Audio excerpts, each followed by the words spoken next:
Hello and welcome back to Supposedly Fun. My name is Greg and I am here today to do a full book review of Less is Lost by Andrew Sean Greer. Yes, a full book review. I don't typically do those on this channel. I usually reserve individual videos dedicated to a book for circumstances in which I either have a lot of things to say about a particular book or have very strong opinions about it.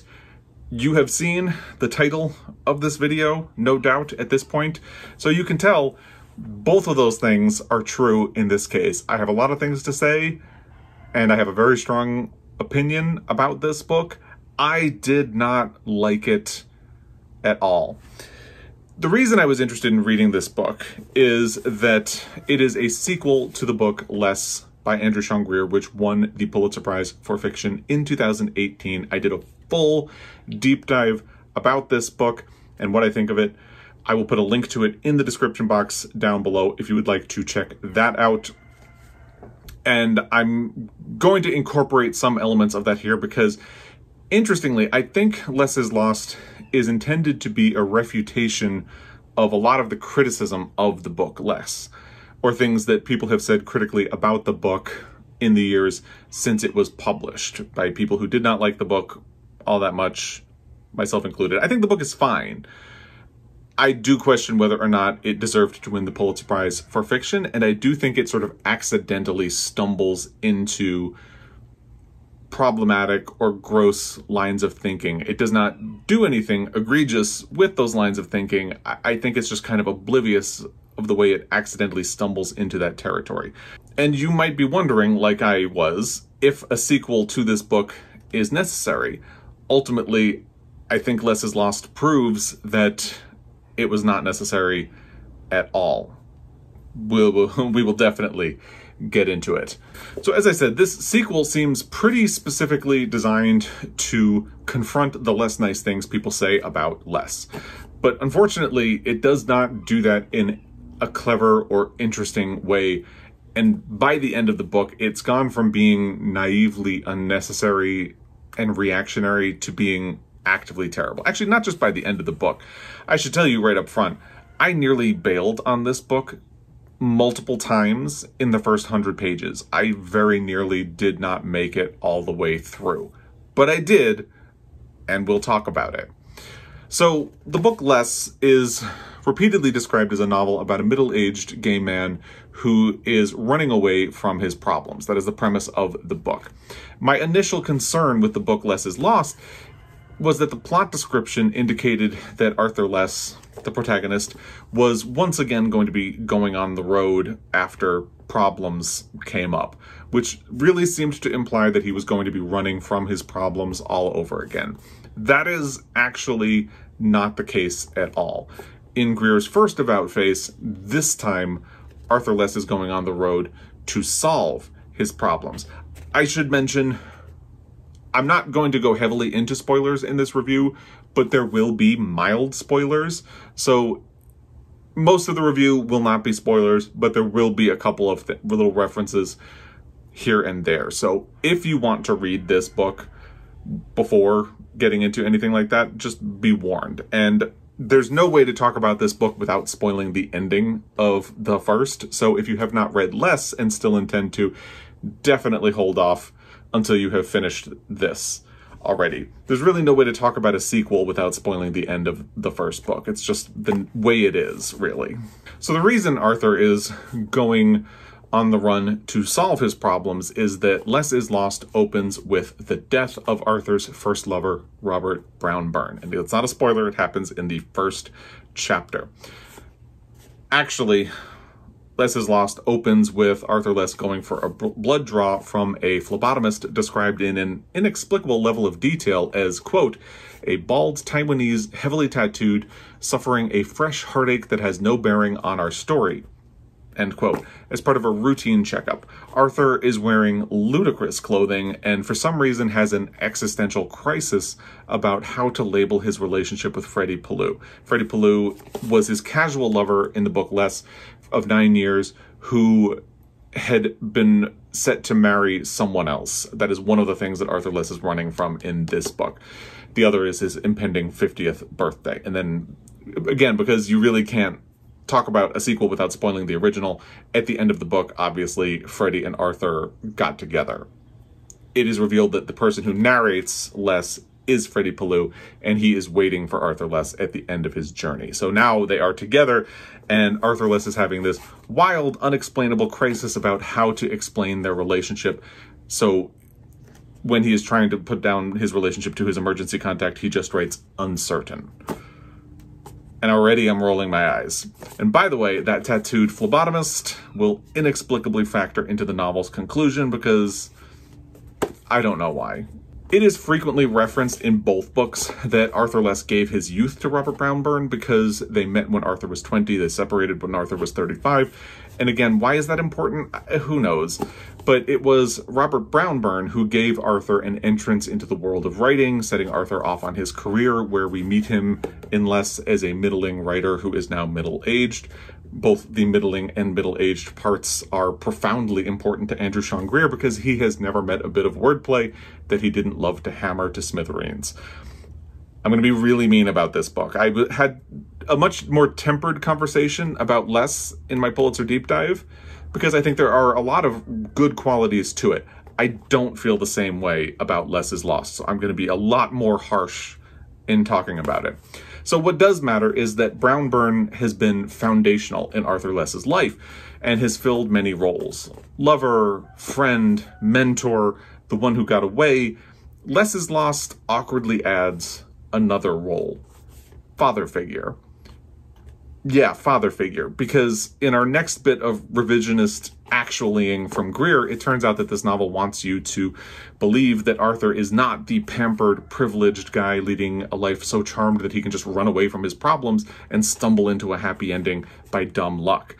Actually, he had a sad childhood. Actually, he's estranged from his father.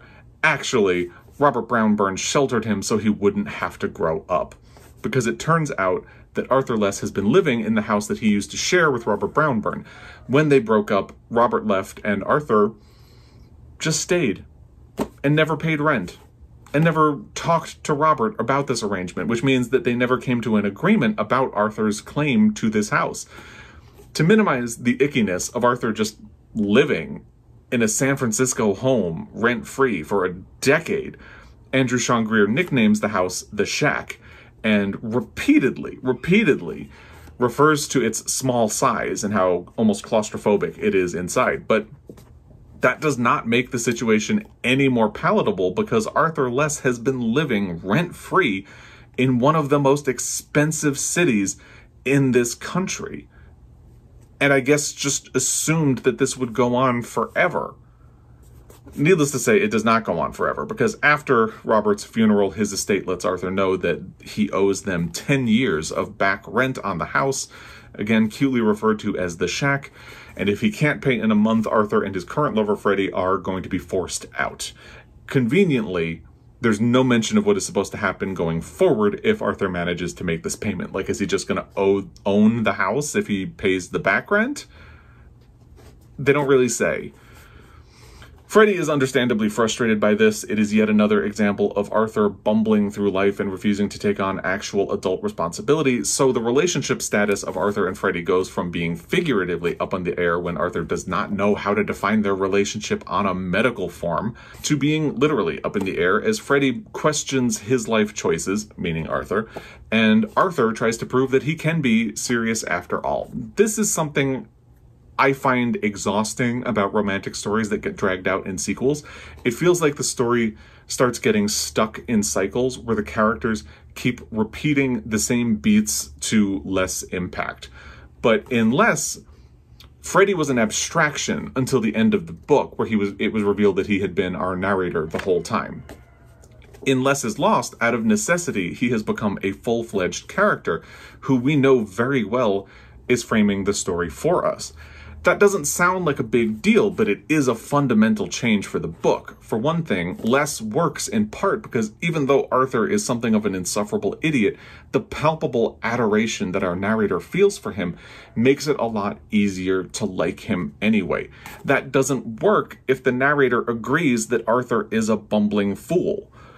It also means that since we know who the narrator is and what his relationship to Arthur is, Andrew Sean Greer feels free to reference their connection and have Freddie speak directly to Arthur in ways that are extremely cringe-inducing throughout the book.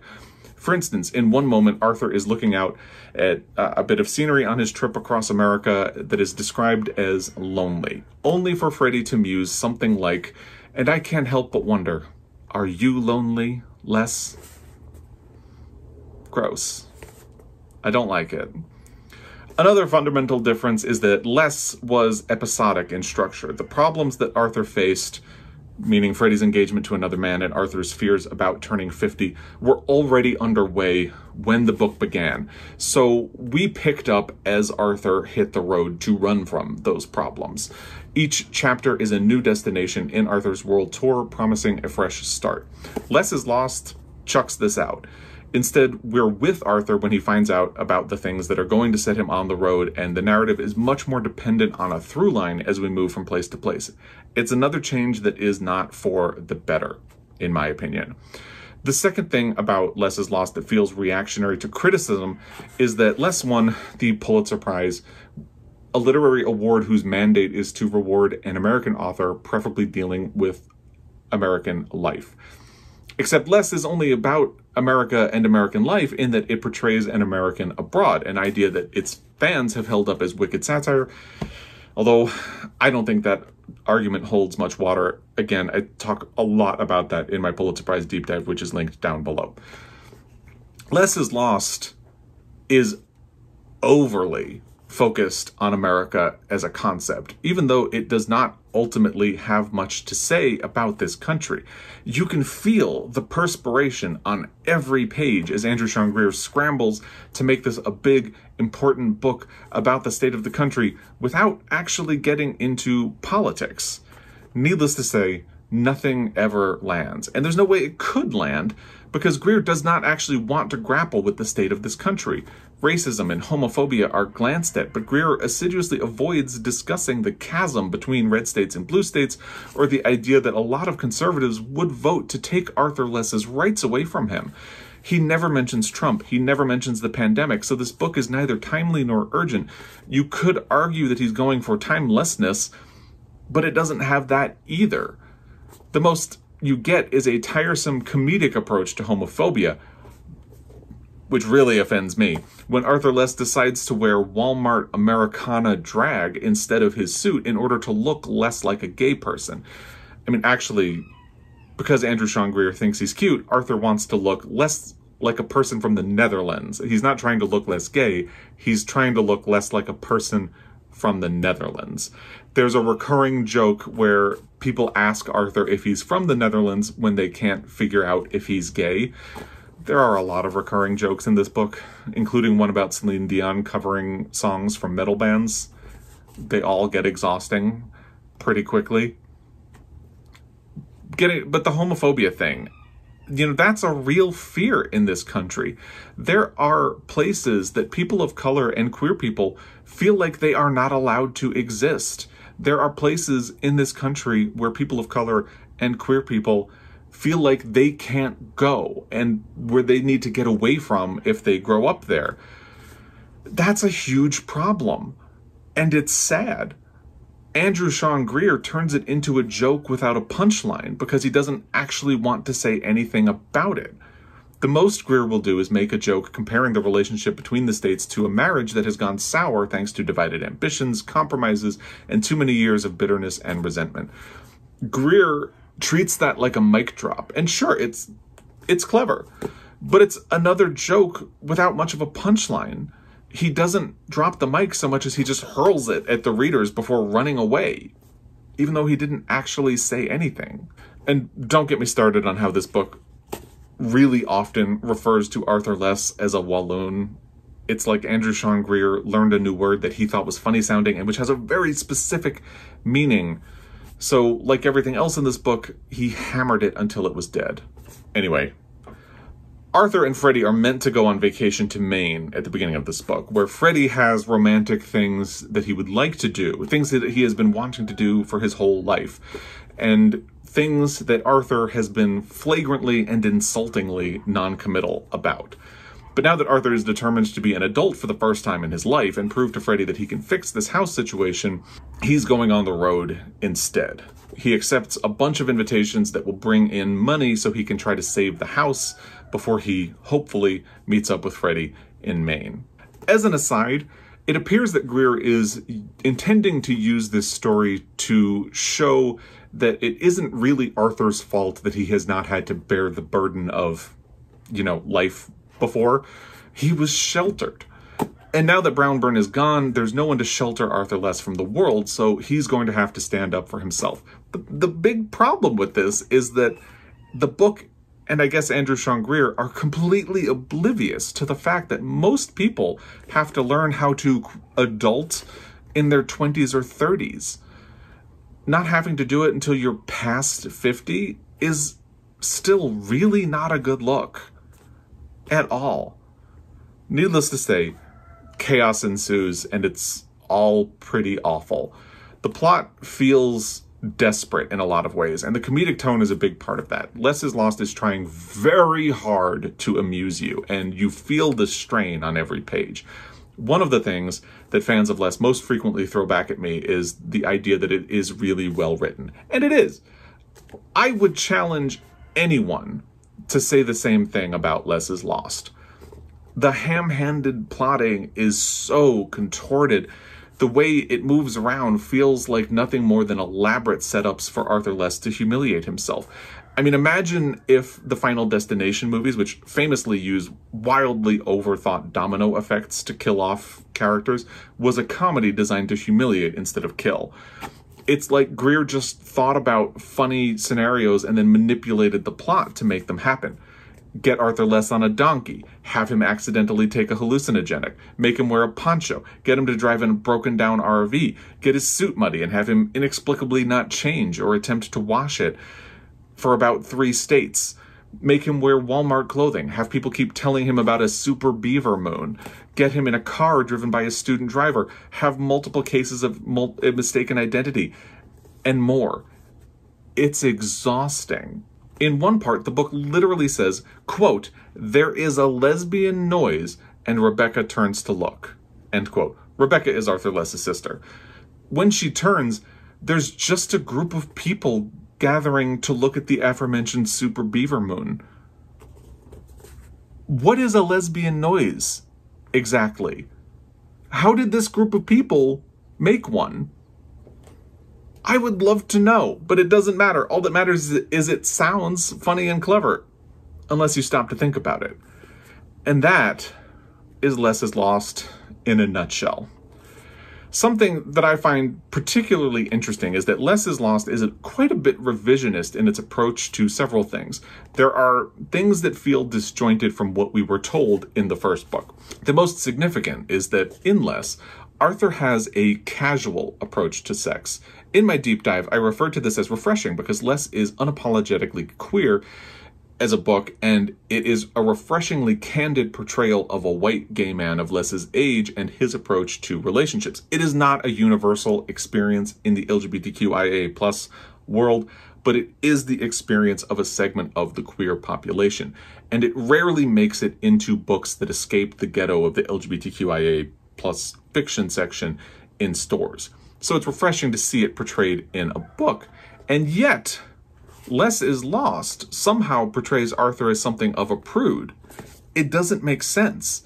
Less established that Robert and Arthur both cheated on each other. Arthur was no stranger to casual hookups. Both Arthur and Freddie had other relationships and hookups in the first 9 years of their relationship. Heck, Arthur even had 2 casual lovers in Less. It just doesn't make sense to have him suddenly awkward around sex. It doesn't fit at all. This particular bit of revisionist history seems to be part of Andrew Sean Greer's ongoing rebuttal to critiques of Less. Did you think Less was unemotional, oblivious, overly privileged? Well, the joke's on you, because Andrew Sean Greer is desperate for you to know that Arthur Less has actually had a sad life. Except he hasn't really. There's an utter cluelessness about what constitutes hardship in this book. Arthur didn't grow up wealthy, and his father abandoned him. That's Arthur's baggage, and we're meant to think it's so very sad. I mean, to be clear, it is. But people go through so much worse than that. From the moment there's a casual reference to Arthur's father and the fact that they are estranged, you know that's going to be a big factor of this book. The father is absolutely going to turn up somehow. Thankfully, Andrew Sean Greer does not try to tease that out or make it a surprise that the father shows up. At least he doesn't do that too badly, because early on, Arthur's sister calls him to tell him that the father is going to meet him somewhere on his tour, and she thinks he may be dying. One of the most infuriating things that Greer does in this book is that he doesn't trust his readers to make connections for themselves. I think it's an extension of his inability to do anything subtly in this book. The most egregious example of this is a bit of a spoiler, so skip ahead about a minute if you want to avoid it, but it's really quickly apparent to the reader that Arthur and his father are more alike than Arthur would like to admit. His father famously ran away from his problems. Arthur is repeating the same mistakes that his father made, but Greer keeps hammering this in with blunt force, finally going so far as to have the father's girlfriend give Arthur one of the father's old suits, one that she describes as his former signature suit that he has now outgrown. When Arthur opens the package, he finds that his father's signature suit is bright blue, just like Arthur's signature suit in Less. Did you get it? No, really, did you? Because Andrew Sean Greer will remind you again. We got it. Another critique of Less is that it is about a privileged, middle-aged white man. In my deep dive, I noted that Greer seems to have accidentally stepped into a problematic area by repeatedly having Arthur feel sad that no one wants to read his book about a middle-aged white man's sorrows, at a time when the conversation around white men worrying about being replaced was already toxic. Less is Lost is determined to do the same for race that it attempts to do for America. It hyper-fixates on race to the point that, bizarrely, our narrator, Freddie, often tells you how many people of color there are in a given room with Arthur. But again, this book has nothing substantive to say about race in this country. It just wants you to know that it's aware of race. And in one of the book's worst moments, there's another recurring joke about how Arthur Less is apparently a common name. In fact, there is another Arthur Less who is an author, but this one is black. And it turns out that our Arthur Less has been accidentally stealing opportunities from the black author for years because he's oblivious and entitled. Greer only makes the argument that it is accidental. I'm adding the oblivious and entitled parts. And when they meet, they just laugh about it. It's not a big deal to black Arthur Less that a white man stole his opportunities from him. Excuse me? That is so gross. Ultimately, I think it's difficult to understand why this book exists at all. It was certainly not needed, and despite its strenuous efforts, it doesn't fix any of the things that were wrong with Less. In my opinion, it only makes them worse. It's badly plotted, ill-conceived, aggressive in the wrong areas, soft in the wrong areas, almost completely oblivious, convinced of its own cleverness in ways that are entirely undeserved, and worst of all, wholly unnecessary.